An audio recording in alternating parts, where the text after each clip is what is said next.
Rectores de varias universidades del país rechazan participar en el plan de vacunación en la fase 1, pues afirman que la prioridad la deben tener quien por el Ministerio de Salud.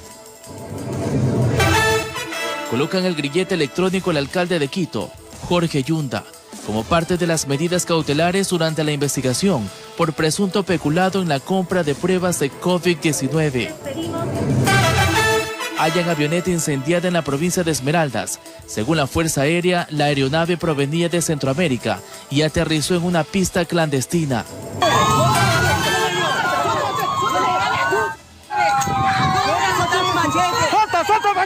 Sujetos intentan agredir a policías con piedras y armas cortopunzantes en Santo Domingo de los Áchilas. 2 sujetos fueron capturados. Se agudiza escasez de agua potable en Texas. Tras los daños causados en congelamiento de las tuberías, personas hacen largas filas para obtener algo de líquido vital. Así empieza la noticia. Emisión estelar.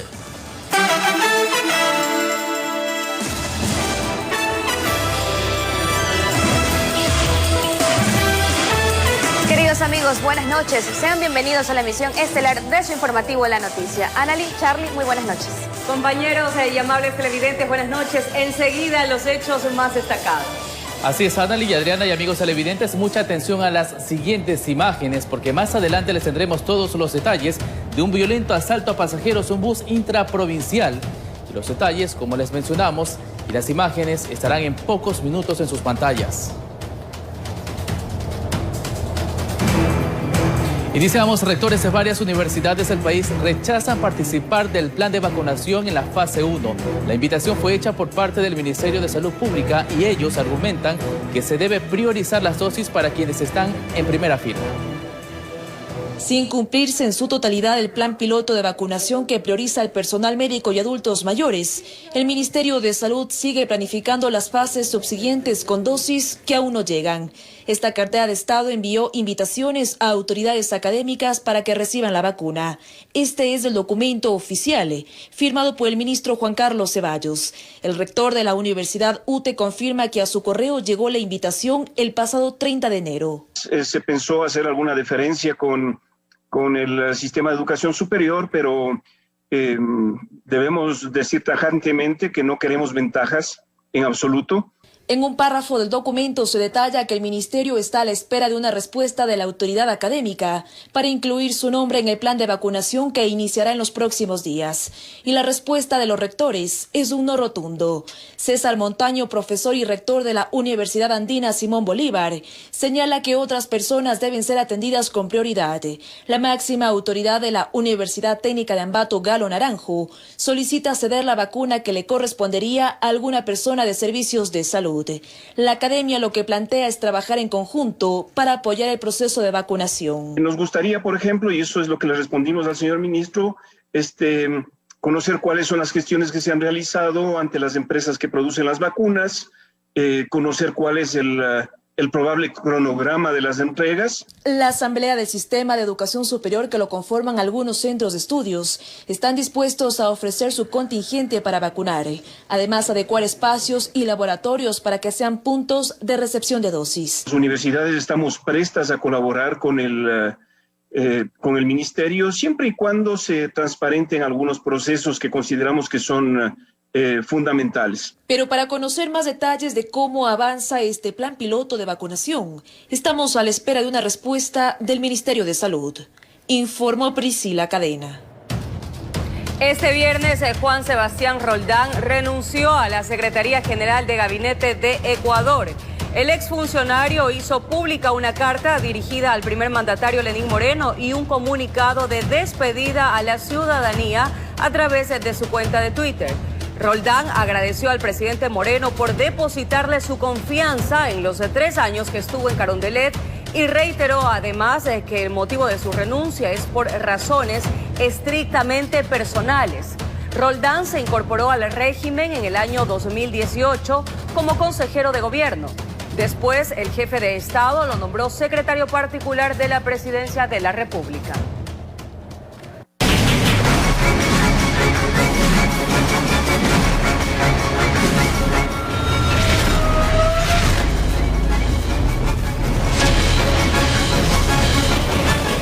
Ya en otros temas les contamos que cámaras de seguridad de un bus de transporte intraprovincial captó un asalto a mano armada a varios pasajeros. Uno de ellos fue golpeado por los delincuentes. El viaje se desarrollaba como de costumbre en uno de los buses de la Cooperativa Intraprovincial de Transporte, Rutas Empalmeñas, cuando de repente uno de los supuestos pasajeros aparenta que decide bajarse del vehículo. Tal pareciera que esa fue la señal para que otro antisocial se levantara de su asiento y sacara un arma para perpetrar el atraco. En ese mismo instante, desde la parte trasera del bus aparece un tercer implicado que comienza a despojar de sus pertenencias a quienes se encontraban en el lugar tratando de guardar la calma. Incluso se observan a varias de las víctimas elevando una oración en esos momentos de angustia. Eran al menos 10 pasajeros que iban viajando en ese momento. Los antisociales tuvieron tiempo suficiente para asaltarlos a todos, incluso para golpear a quien intentara oponerse a que lo desvalijen. El hecho ocurrió el pasado 18 de febrero a las 4:30 de la tarde, a plena luz del día, aquella que ya no detiene a los antisociales. Informó Celeste Dueñas. Y desarticulan parte de una organización narcodelictiva que utilizaba la provincia del Oro como centro de acopio y de envío de droga a distintos países de otros continentes como el europeo. 12 personas fueron detenidas. 12 ecuatorianos fueron puestos tras las rejas gracias al éxito de la operación policial antinarcóticos Anubis, que permitió descubrir cómo una organización narcodelictiva liderada por ciudadanos que se encontraban privados de la libertad en Machala hacían llamadas telefónicas a través de las cuales ordenaban la ejecución de actividades ilícitas. Durante el allanamiento de las 2 celdas del pabellón de mínima seguridad del Centro de Rehabilitación Social Masculino de El Oro se pudo decomisar además 9 celulares que les servían para comunicarse con sus compinches, a quienes la policía localizó y aprehendió en 5 inmuebles, incautando otros 8 teléfonos móviles. Bajo este modus operandi trasladaban y acopiaban la droga en El Oro para posteriormente enviarla al continente europeo desde la provincia del Guayas. 8 de los 12 detenidos tienen antecedentes penales por delincuencia organizada, tráfico ilícito de sustancias sujetas a fiscalización, robo y asociación ilícita. En otro caso, agentes de la Dirección Antinarcóticos detuvieron a un ecuatoriano y a 2 dominicanos en Chongón, parroquia urbana de Guayaquil, tras ser descubiertos ocultando 862 kilos de cocaína en este túnel. Para lograr la captura, la Policía Nacional realizó técnicas investigativas durante 3 meses. Informó Maite Morán. Una avioneta incendiada fue encontrada en la provincia de Esmeraldas. Según la Fuerza Aérea, la aeronave provenía de Centroamérica y aterrizó en una pista clandestina ubicada en el norte de nuestro país. Veamos. Eran las 18:53 del jueves 18 de febrero, cuando el Sistema de Defensa Aérea del Ecuador detectó el ingreso no autorizado de una aeronave sobrevolando a 66 millas náuticas hacia el oeste de las costas de Esmeraldas. Ante esa evidente violación de nuestro espacio aéreo nacional, inmediatamente dispusimos el despegue de una aeronave Super Tucano para que realice el reconocimiento correspondiente. Minutos después, la avioneta detectada desaparece del radar a la altura del suroeste de la parroquia Maldonado de la provincia Verde, por lo que la tripulación de las fuerzas aéreas sobrevoló la zona y visualizó dicha aeronave intentando despegar desde una pista clandestina, sin éxito ya que se accidentó a un costado de la vía. Aquí personas que salieron de la avioneta y de la parte externa también están corriendo. Ahí se ve que están cargando bultos. Ya lo ponen al hombro más adelante y abandonan el área. Según las Fuerzas Armadas, estas mismas personas se habrían encargado de incendiar la aeronave ilegal para eliminar evidencias. Se logró darles las coordenadas al personal de nuestra Policía Nacional, quienes llegaron al lugar de los hechos y pudieron evidenciar cómo se estaba incendiando esta aeronave. En el sitio no se reportó afectaciones humanas. Presumen que el modelo de la avioneta se trataría de un Cessna 310, ya que las características coinciden. Aeronave que, según el comandante Giovanni Espinel, tiene la capacidad de volar por al menos 6 horas continuas. La Fiscalía General del Estado, mediante un tuit, dio a conocer que durante un barrido por el sector aledaño al siniestro se encontraron sustancias sujetas a fiscalización. Paquetes que posiblemente quienes aparecen en el video intentaban rescatar antes de incendiar la avioneta. Por ahora, las investigaciones de las Fuerzas Armadas, Policía Nacional y Fiscalía siguen en marcha con la finalidad de identificar a qué organización pertenecía aquella avioneta, que fue consumida por las llamas. Informó Celeste Dueñas. La policía detuvo a 2 sujetos acusados de herir a 2 ciudadanos a quienes intentaban extorsionar. El populacho, indignado, les dio una paliza e incineró la moto en la que se movilizaban.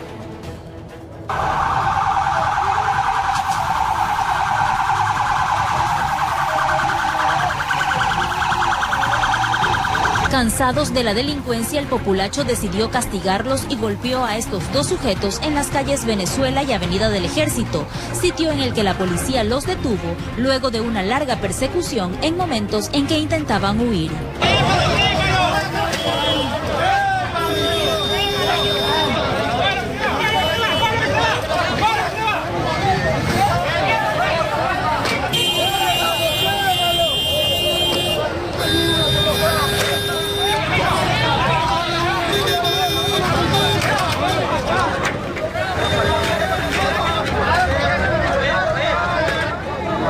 La persecución dura aproximadamente unas 15 a 20 cuadras, en donde logran interceptar a la motocicleta con sus 2 ocupantes. Y en dicho trayecto, pues los policías habían sido amedrentados con arma de fuego de estos sujetos que en su intentona de escapar, pues habían tratado de intimidar a los servidores policiales. ¡Dale para atrás, hoy, que va a explotar esto! Indignados, los moradores hasta quemaron la moto en la que se movilizaban los antisociales. La muchedumbre enardecida trató de retener o quitar el procedimiento de los detenidos a la policía, y en su intentona, pues el populacho incinera la motocicleta en la que los ciudadanos pretendían darse a la fuga. Según las investigaciones, los sujetos habían intentado extorsionar a 2 personas a quienes hirieron tras amedrentarlos con armas de fuego. Los antisociales aparentemente pues habrían hecho 2 detonaciones de arma de fuego. Uno de los que se resultó herido por un impacto de arma de fuego es un ciudadano de nacionalidad colombiana que aparentemente había sido intentado ser extorsionado por estos sujetos, lógicamente por la famosa o ya conocida vacuna. Los detenidos fueron puestos a órdenes de las autoridades competentes, informó Roselena Vázquez. Y varios sujetos intentaron agredir a servidores policiales con piedras y armas cortopunzantes en el sector de Cristo Vive, al este de la ciudad de Santo Domingo de los Sáchilas. 2 sujetos fueron capturados, y entre ellos un hombre que se enfrentó con los uniformados con machete en mano.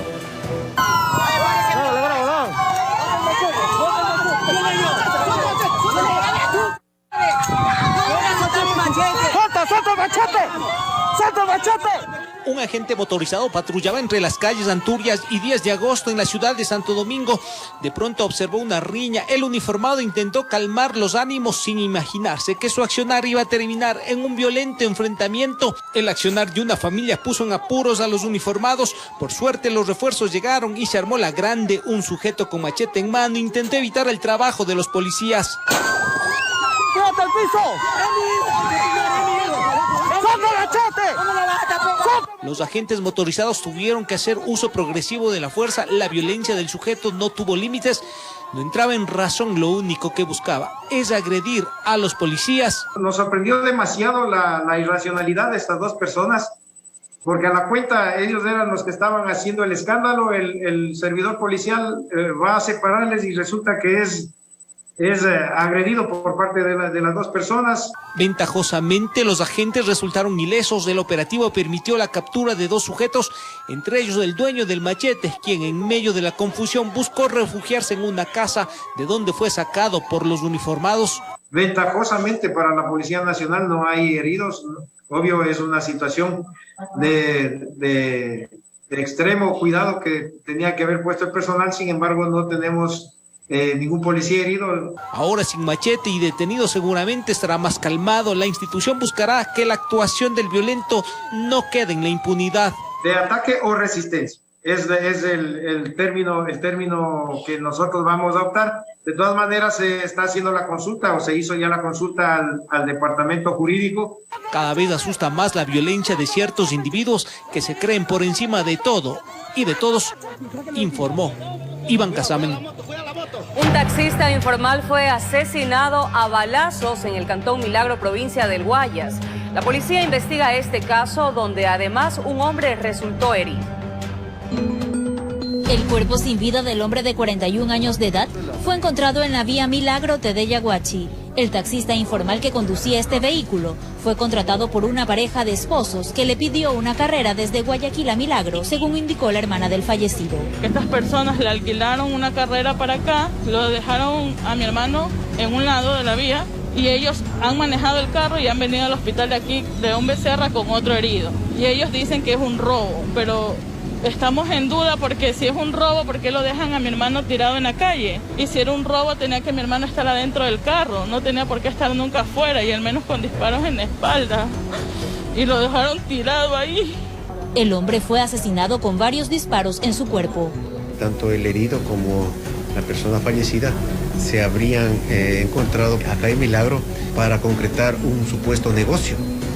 Quienes habrían sido citadas por la otra parte, pues a este sector, a estas horas de la noche, para concretar dicho negocio. En ese momento en el que llegan al lugar, pues habrían sido abordadas por otros dos sujetos quienes habrían salido de la maleza del sector con armas de fuego y habrían procedido a dispararles. La policía investiga el móvil del crimen. Son personas que no son de Milagro, son personas que vienen desde Guayaquil a concretar un supuesto negocio a esas horas de la noche en un lugar rural sin iluminación. Nos deja muchas dudas, pero ya se han iniciado las primeras experticias y estamos en buen camino como Policía Nacional para poder dar precisamente con los autores de este hecho. El herido permanece en el Hospital León Becerra de Milagro con custodia policial. La persona fallecida no presenta registros penales anteriores, mientras que la persona que se encuentra herida, que ya fue intervenida y que se recupera, está estable, presenta antecedentes por robo en el año 2009. Queremos saber qué pasó, qué realmente pasó, porque la muerte de mi hermano no puede quedar tampoco impune. Informó Roselena Vázquez. Durante el feriado hubo una reducción en el cometimiento de delitos, según el ministro de Gobierno, Patricio Pazmiño, quien además anunció avances en las investigaciones del asesinato del presentador Efraín Ruales y en el femicidio de Elizabeth Vaquerizo.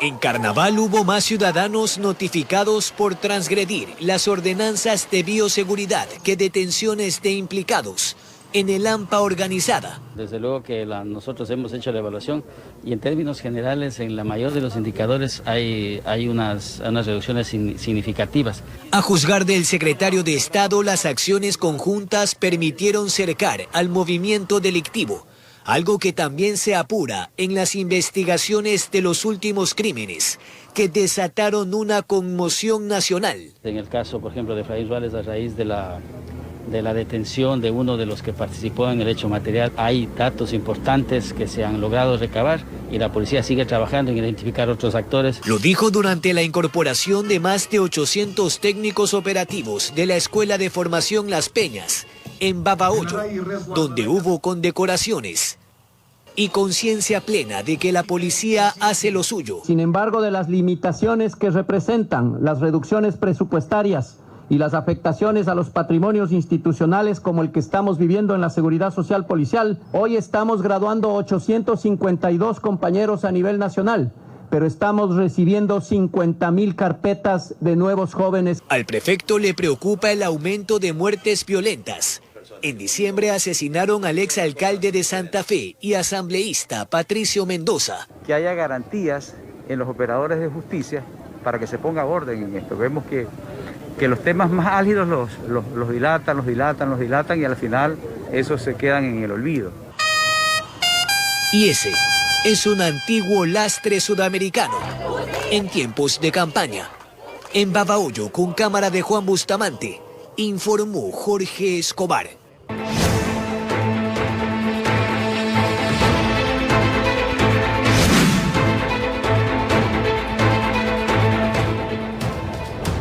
Y ese viernes fue colocado el grillete electrónico al alcalde de Quito, Jorge Yunda, como parte de las medidas cautelares durante la investigación por el presunto peculado en la compra de pruebas de COVID-19.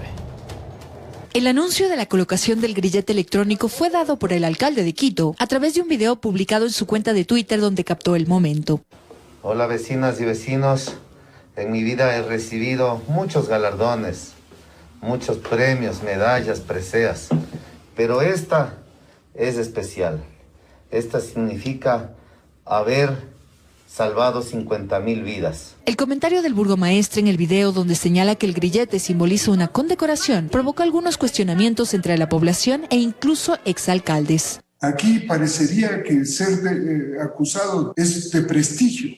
Está radicalmente equivocado. El grillete fue colocado en el Servicio de Rehabilitación Social como parte de las medidas cautelares dictadas por la Corte de Justicia de Pichincha, mientras se realizan las investigaciones sobre el presunto peculado en la compra de las pruebas para la detección del COVID-19 para Quito. El representante de la capital mencionó que durante este proceso se defenderá. Porque hasta ahora no nos han hecho ver los chats, han sido muy diligentes en estas actuaciones, han sido muy dedicadas. Yo he visto que otras autoridades han hecho barbaridades y medias y ni siquiera nadie se ha encargado de preguntar. Proceso de defensa que para el exalcalde Roque Sevilla se deberá realizar luego de solicitada una licencia. Si yo voy a tener que emplear la mitad de mi tiempo para estar con los abogados y la otra mitad para presentarme todos los días ante la fiscalía, para que sepan que no me he escapado, la situación de la administración de la ciudad queda en manos de quién. Propuesta que al parecer no sería una opción para el alcalde Yunda. Yo tengo licencia de Sportman y con esa me manejo. El burgomaestre insiste en que su vinculación estaría relacionada a intereses políticos. A veces pienso que están esperando que yo no cumpla con alguna de estas disposiciones, no sé con qué macabros intereses. El grillete electrónico deberá ser portado por 30 días. Además deberá presentarse ante la Corte Provincial 4 veces por semana y no podrá salir del país durante el proceso de indagación, informó Sofía Vintimilla. Y mucha atención porque aunque son esporádicos, sí existen casos de reinfección de COVID-19 en Ecuador. Médicos advierten que quienes ya se contagiaron de esta enfermedad presentan una peligrosa sensación de confianza, lo que podría derivar en el relajamiento de las medidas de bioseguridad y que se contagien nuevamente. Conversamos con un especialista sobre el tema. Si decimos que un paciente se reinfectó de COVID-19 o se detectó una persistencia del virus en su organismo, nos referimos a que ese paciente estuvo infectado en 2 periodos de tiempo diferentes, pero hay una clara distinción. En el caso de reinfección, al hacer la secuenciación del genoma o el análisis genómico del virus, tienen que ser, en teoría, de variantes diferentes. Esas variantes son distintas de acuerdo a cada región, a cada ciudad. Por ejemplo, en Guayaquil, según el doctor Fernández, médico docente e investigador del laboratorio de la UES, circulan 21 variantes, entre ellas una originaria de Estados Unidos. Conocida B.1.526. Esa variante tiene una mutación en un lugar específico que le puede conferir un proceso de ser más infeccioso. Así que afirmar que si usted se contagió una vez de COVID no le va a volver a pasar no es cierto. Y ponemos un ejemplo. Eduardo Condo, de 35 años, estuvo enfermo en marzo del 2020. Posterior a eso, prácticamente en el mes de agosto, nuevamente por un examen que me hice en un laboratorio, salieron que tenía también nuevamente los anticuerpos. Pero esta vez fue diferente, no tuve sintomatología, sin embargo mantuve lo que son los protocolos de bioseguridad. El objetivo de los científicos no es alarmar a la gente, sino hacer un llamado para que no relajen las medidas de bioseguridad, hasta que tengamos más certezas sobre las vacunas, así como de los tratamientos contra la COVID-19, y el experto hace una comparación sencilla. Tuve gripe o tuve el famoso trancazo en enero y a las 2 semanas, en febrero, volví a tener otro trancazo o una gripe. Entonces es algo normal. Segundo, también tenemos que tener en cuenta que por algo tenemos que vacunarnos anualmente de la influenza.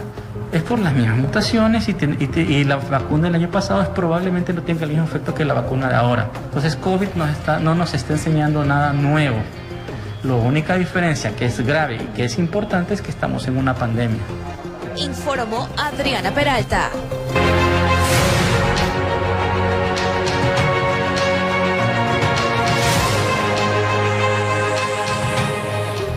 Y precisamente este 21 de febrero se conmemora el Día del Médico Ecuatoriano. Por ello quisimos conocer algunas historias de estos profesionales que han arriesgado sus vidas en medio de la pandemia y que pese a todo siguen al frente de la batalla. Carlos Julio Gurumendi nos presenta el siguiente informe. Dejó su Esmeraldas natal para radicarse en Guayaquil para estudiar medicina y luego ejercer esta carrera. Katiuska Aparicio lleva 28 años como médico. Dice que desde pequeña soñaba con esta profesión. Tuve la oportunidad de que mi jefe creyera en mí, en mis sueños, en mis aspiraciones. Me siento muy orgullosa de donde vengo de Esmeraldas, de una familia muy humilde. Siempre tuve el sueño de ser médico, pues y aquí estoy, haciendo lo que me gusta. Luis González Zambrano es quien dirige la unidad de cuidados intensivos del Hospital Luis Bernaza de Guayaquil. Dice que los médicos ponen en práctica su verdadera vocación cívica al legado científico profesional de Eugenio Espejo, impregnados en el juramento de Hipócrates. La medicina creo que es una carrera especial. Los que la llevamos con vocación sentimos satisfacción en poder servir a los demás. No hay nada más gratificante que el agradecimiento de un paciente, ¿no? Eso no tiene precio. En cambio, la doctora Carmen Soria es la coordinadora del Servicio de Control de Infectología de dicho hospital. Dice que su rol como médico es arduo, pero lo ha sabido complementar con el rol de madre. Muchas de nosotras tenemos dificultades también como madres, como cualquier otra madre, entre el trabajo, la dedicación a la casa, al hogar, el esposo, los hijos. Se vuelve toda una rutina bastante difícil a veces de llevar, pero siempre lo hacemos con amor. Para algunos médicos su trabajo es 24/7. Telmo Fernández es médico tratante de la UCI. Asegura que desde que escogió esta carrera tuvo claro algo: no tener hora ni fecha de trabajo. Uno sabe a qué hora entra al hospital, ¿no? Pero no sabes al final a qué hora vas a salir. Sabes que con suerte vienes desayunando, pero no sabes cuándo será la próxima comida. Y es en esta pandemia donde se ha resaltado el arduo trabajo de cada médico ecuatoriano y sobre todo su vocación en servir a la comunidad. Que no bajen las armas, no bajen las manos, que sigamos trabajando, que no descansemos y que tengamos la fuerza y los ánimos suficientes para poder cuidar de los demás. Dar apoyo emocional, dar apoyo médico, fue algo bastante impactante, pero que nos ayudó a crecer mucho como profesionales y seres humanos. Testimonios de médicos ecuatorianos que están convencidos que pese a todo, seguirán en primera línea. Informó Carlos Julio Gurumendi. Y mucha atención a las madres de familia porque las vacunas pentavalentes ya se encuentran disponibles en todos los centros médicos públicos del país. La noticia fue confirmada por el Ministerio de Salud Pública, que aseguró la distribución del medicamento a nivel nacional. En lo internacional les contamos que los líderes del G7 han mostrado su intención de hacer de 2021 un punto de inflexión para el multilateralismo y de impulsar la salud y la prosperidad de todo el planeta. Según el comunicado de la reunión virtual mantenida hoy, entre esos compromisos se encuentra el de ayudar a los países pobres en sus procesos de vacunación contra el coronavirus. En total, el grupo de los 7 países con mayor poder del mundo hará una contribución de $7.500 millones. También se espera que el presidente de Estados Unidos, Joe Biden, dé un financiamiento de $4.000 millones para el COVAX, el mecanismo de adquisición y distribución global de vacunas de la Organización Mundial de la Salud. 22:29, es momento de una primera pausa comercial y más adelante 4 muertos y varios heridos tras el choque entre 2 vehículos en la vía Aloac-Santo Domingo. Ya regresamos.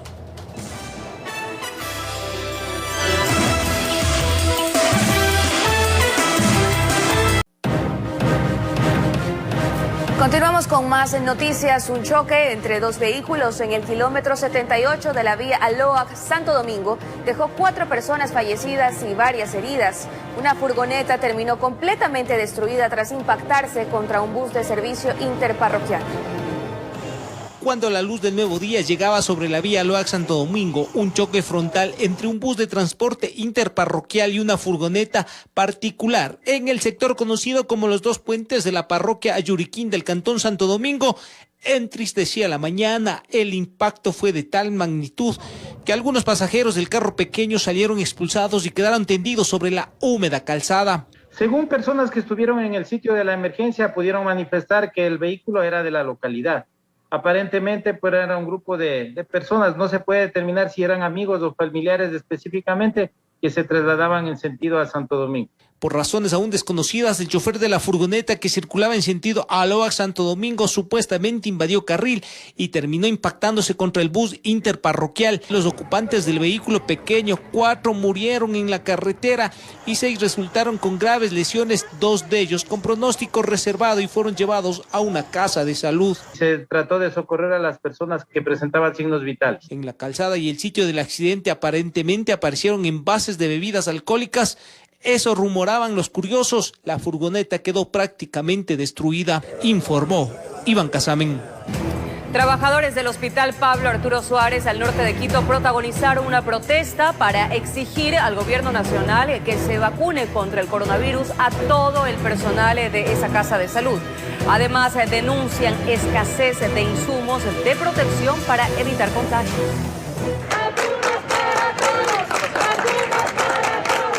Esta fue la consigna con la cual un grupo de trabajadores del Hospital Pablo Arturo Suárez al norte de Quito protagonizaron una protesta en los exteriores de esta casa de salud. Los profesionales exigieron ser vacunados contra el coronavirus. Nosotros solicitamos que sean vacunados todo el personal del hospital, no solo el personal operativo, todos los días arriesgando nuestra vida para dar nuestro contingente. Son primera línea, médicos, enfermeras, auxiliares, personal administrativo, personal de limpieza, guardias, personal de los internos rotativos, posgradistas, todos tienen derecho a la vacuna al ser un hospital COVID. Señalan que en este hospital laboran aproximadamente 1.200 personas, de las cuales ni el 10% ha sido inoculada. Son 138 las personas que ya fueron inmunizadas en el primer lote de vacunas, lo cual nos parece irrisorio, ya que este hospital, como digo, es declarado pues hospital COVID. Todo lo que se atiende aquí es solo COVID, pacientes graves. Entonces todo el día estamos expuestos y por ese motivo la vacuna nos permitirá a nosotros seguir haciendo nuestro trabajo. Pero este no fue su único pedido. Y es que aseguran que los insumos de protección para evitar contagiarse contra el coronavirus estarían escasos. Que se nos provea de insumos médicos, de prendas de protección. ¿Por qué nos está faltando insumos? Hasta el momento el Ministerio de Salud Pública no se ha pronunciado al respecto. En Quito informó Adriana Rojas. Y en otros temas, la denominada Marcha por la Democracia, encabezada por el candidato presidencial Yacu Pérez, llegó a Zogues, en la provincia de Cañar. Pérez reiteró su pedido de abrir las urnas.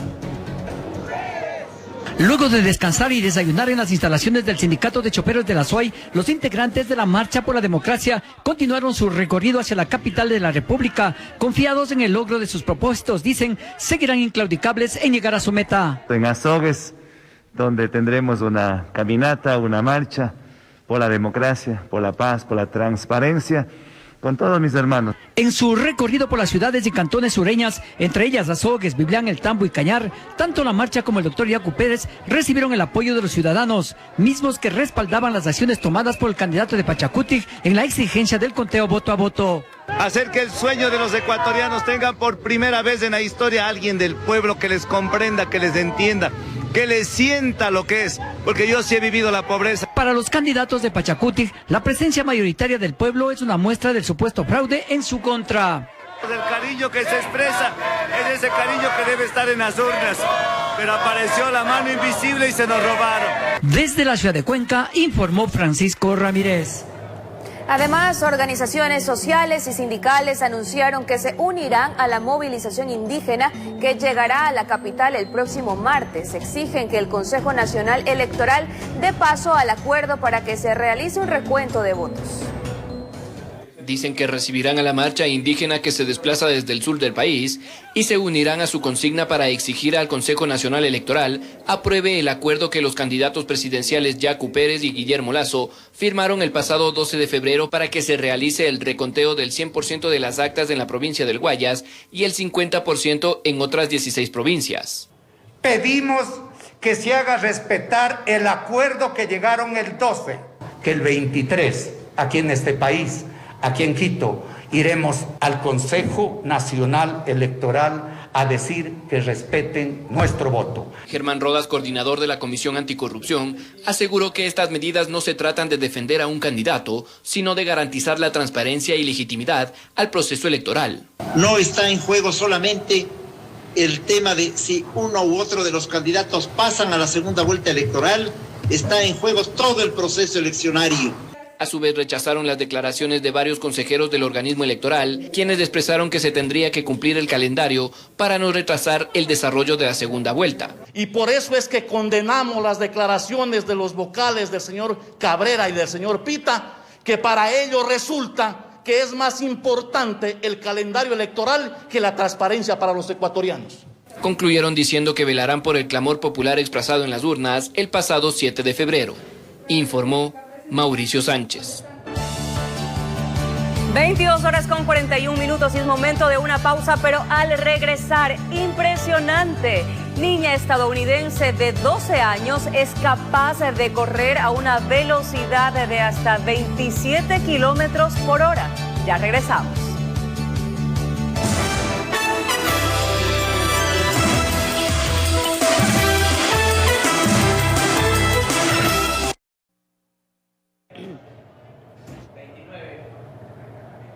...22 horas con 46 minutos y ya estamos de regreso para informarles que más de 28 millones de dólares destinará el gobierno para la tercera fase de la entrega del bono de protección familiar. Un total de 480,000 familias recibirán por una sola vez un bono de $120. La meta será sobrepasar el 1.400.000 familias beneficiadas con estos incentivos económicos que el Ejecutivo ha previsto para resolver la crisis que la pandemia ha dejado a varias familias ecuatorianas. Aquellos que están en mayores condiciones de vulnerabilidad, aquellos que están en condiciones de pobreza. Hay núcleos familiares donde hay una persona con discapacidad, donde hay un niño menor de 0 a 3 años, donde también hay un adulto mayor, y esas son las familias a las cuales nosotros atendemos. El presidente de la República, Lenín Moreno, anunció que serán 480,000 nuevas familias beneficiadas las que recibirán por una sola vez el bono de $120 durante los meses de febrero y marzo en esta tercera fase. Ahora en esta tercera fase del bono de protección no hacemos sino culminar aquello que ha sido nuestra preocupación permanente durante esta pandemia.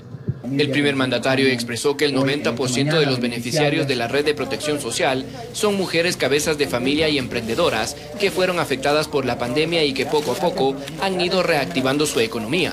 Belén Taiper, beneficiaria del bono, recalcó que esta ayuda servirá para aliviar su economía y cubrir algunos de los gastos que por la pandemia no ha podido pagar. Me llegó en un momento que lo necesitaba mucho. Pude pagar mis servicios básicos, que no lo había podido hacer desde la pandemia. El presidente Moreno destacó que se ha entregado más de 4 millones de raciones alimenticias a los más necesitados, informó Mauricio Sánchez. Las autoridades decretaron alerta en la zona norte del país tras la fuga de 3 peligrosos delincuentes de la cárcel de Ipiales en Colombia, cerca de la frontera con Ecuador, y se cree que los sujetos podrían intentar cruzar hacia nuestro país a través de trochas. Tras el hacinamiento carcelario que vive en las cárceles de Nariño, 3 individuos procesados por delitos de homicidio y robo se fugaron. No existe al momento registro de estos ciudadanos pese a la intensa búsqueda que se ha desplegado por parte de las autoridades policiales del vecino país. El problema social que envuelve a estos centros es de más de un 100%. 3 personas de la carceleta que tenemos en Ipiales. Importante resaltar que pues tenemos un hacinamiento en estos momentos, tenemos más de 340 capturados en diferentes partes o en diferentes estaciones de policía. Ya se están haciendo las coordinaciones con el IMPEC. En este momento nos recibieron unos capturados de Tumaco. En Tumaco teníamos una problemática muy fuerte, tenemos capacidad en una sala de reflexión de 12 para 12 personas y ya contamos con 98 personas capturadas ahí en ese sector. La alerta de estos 3 sujetos, todos de nacionalidad colombiana, considerados peligrosos, se ha transmitido a las autoridades ecuatorianas, quienes ya mantienen vigilancia permanente en los pasos informales, por donde posiblemente buscarían cruzar la frontera. La unidad de inteligencia está recabando información a ver si es que vinieron para acá o posiblemente no hayan venido. Por eso están todavía en investigación. En cuanto al ataque violento en el resguardo de Chiles, frontera con Ecuador, se teme retaliaciones en contra de la población civil y uniformados. Este grupo delictivo es considerado de alta peligrosidad por las múltiples actividades que ejecutan. Que esta estructura es explosivista, inteligencia, de plan pistola, muchas actividades que pueden hacer contra nuestra fuerza pública y lógico que van a afectar también a la población civil. Por eso se requiere que nuestras comunidades nariñenses apoyen a su policía y nos dé información oportuna para lograr. Sobre si habrían estado planificando un supuesto secuestro en contra del padre del alcalde del municipio de Cumbal, la policía aclaró que el robo del vehículo sí fue al progenitor, pero como una casualidad. Al momento se continúan con las investigaciones, mientras en la zona se vive una tensa calma. Hace muchos años atrás, este tipo de episodios los mantuvo en completa zozobra. La reacción de los policías y en el enfrentamiento que hubo en su momento, se logró afectar significativamente el vehículo que llevaban los delincuentes y ellos, después de estar heridos en el escenario y haber asesinado a nuestros policías, se subieron a un vehículo despojando al señor del vehículo y en ese vehículo se movilizaron hacia el lado de Cumbala, donde fueron interceptados. Con imágenes de José Cedeño desde Nariño, Colombia, informa Vivian Enríquez. De esta manera terminamos esta semana informativa, compañeras.